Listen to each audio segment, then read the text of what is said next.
Okey, baik. Dalam video kali ni aku just nak berkongsi sedikit kenapa belanja menggunakan credit card lebih baik daripada berbelanja menggunakan debit card. Okey, video ni adalah pandangan peribadi. Okey, jadi kalau ada yang salah, ada yang tak betul, mungkin boleh komen dekat ruang komen. Okey, tapi sebelum kita bercakap lanjutlah pasal topik hari ni, kita intro dulu.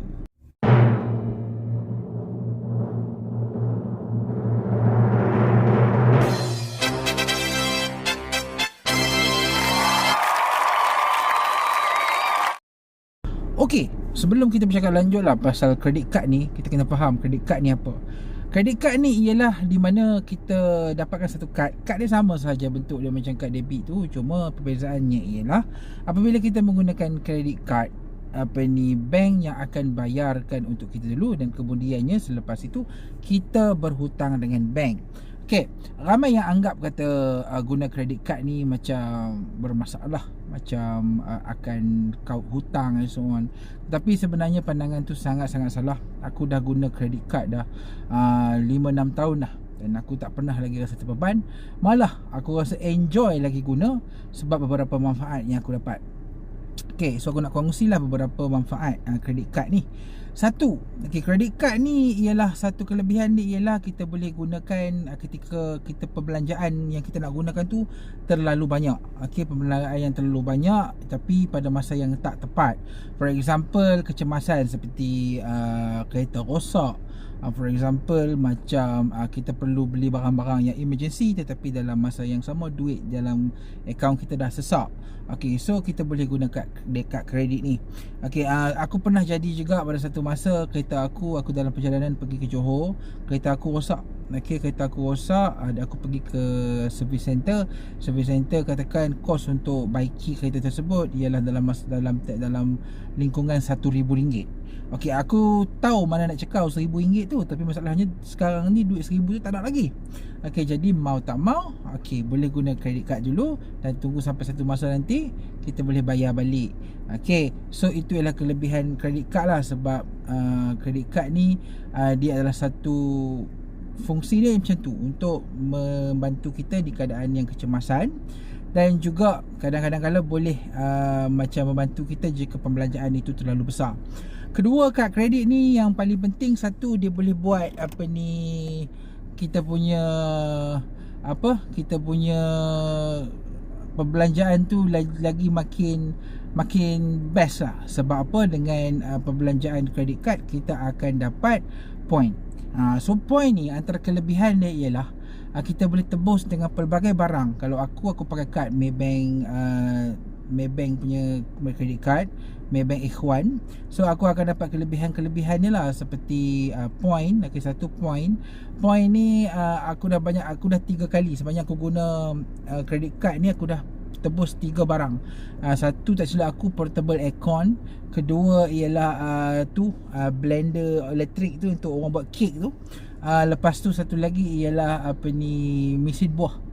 3 benda aku dapat for free. Aku just claim dekat Maybank, dia orang hantar dan aku dapat. So itu antara kelebihannya lah, daripada hang just belanja suka-suka, hang akan belanja dapat point, dan point boleh replace dengan pelbagai kelebihan lah. Dan itu adalah satu kekuatan dia. Dan satu lagi ialah ada setengah bank menawarkan cashback.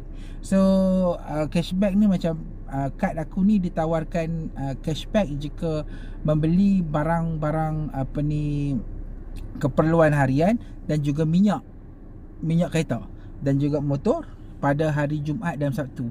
So setiap kali aku nak bubuh minyak, aku akan bubuh pada hari Jumaat dan Sabtu, dan di hujung bulan nanti dia orang akan bagi balik cashback. So itu antara kelebihan dia lah.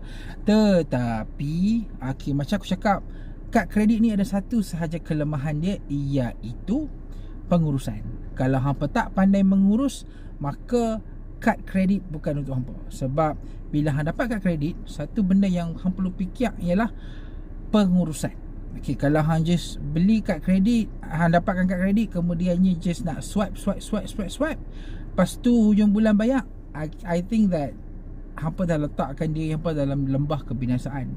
Dan kalau kata ada sistem, hang pandai mengurus, maka kad kredit akan banyak memberi kelebihan berbanding dengan kekurangan. Yep, kekurangan itu ada. Okay, macam aku cakap tadi, pengurusan tu lah. Pengurusan tu mungkin nampak kecil, tetapi pengurusan ni kalau tak kena orang dia, tak kena cara dia, memang hampa akan timbul hutang. Tetapi sekarang aku tak pernah lagi kena faedah ataupun interest yang tinggi sebabkan aku ada kad kredit. Dan aku rasa aku selesa menggunakan kad kredit mungkin sebab aku pandai untuk manage. So macam aku cakap tadi, kalau hampa rasa hampa ada kelebihan dalam mengurus kewangan, go for credit card. Sebab aku rasa credit card lebih banyak memberikan kelebihan berbanding dengan kekurangan. Dan benda tu adalah sesuatu yang subjektif, dan ada yang kata credit card ini berhutang, tak mahu hutang and so on. Jangan risau. Dan satu lagi, sebelum aku tutup, kelebihan kad kredit ni ialah bila hampa kena scam. Kadang-kadang kita tak tahu bila masa kan kita punya kad mungkin akan kena scam. Dan yang menariknya, apabila kredit kad ni ataupun di scam, contohnya ada penggunaan yang kita tak buat, okey, bank akan bayar balik kepada kita. So taklah, kalau kata kad debit kan, dia tarik duit dalam tu 2,000, kita takkan dapat balik dah. Payah sebab itu duit kita. Kalau duit kad kredit, itu duit bank akan sedaya upaya gantikan balik kepada kita, dan kita tak perlu bayar. Proses dia makan masa juga, tetapi akan dapat. Okay. Dan satu lagi kelebihan yang aku ingat ialah kad kredit ni adalah sesuatu yang mudah dan juga boleh dikatakan senang untuk diterima dekat mana-mana lah. Okay, dan aku rasa benda tu adalah satu yang best. Sebab kadang-kadang kita nak kena aktifkan overseas and so on. So benda tu adalah sesuatu yang susah. Okay, so kalau credit card, hang belilah perbelanjaan dekat negara mana pun boleh pakai, kan? Okay, so itu sahajalah kot perkongsian aku berkenaan kelebihan credit card. Tetapi mungkin ini adalah tafsiran aku dari segi penggunaan aku. Ya, lain orang, lain cara dia, dan mungkin ada yang setuju, ada yang tak. So itu sajalah perkongsian aku pasal kelebihan credit card berbanding dengan debit. Aku bukan nak bagi referral ke apa, sebab aku tak nak referral, aku just nak share sahaja. Dan nanti ni kalau ada apa-apa benda yang nak menarik, yang lebih menarik pasal credit card ni, kita boleh sembang-sembang lain lah dekat luang komen. Okay, itu sahajalah. Kita jumpa lagi di video akan datang. Jangan lupa subscribe. Terima kasih kepada yang setia menonton video-video aku. Terima kasih kepada semualah yang like dan subscribe and so on. Kita jumpa lagi. Assalamualaikum.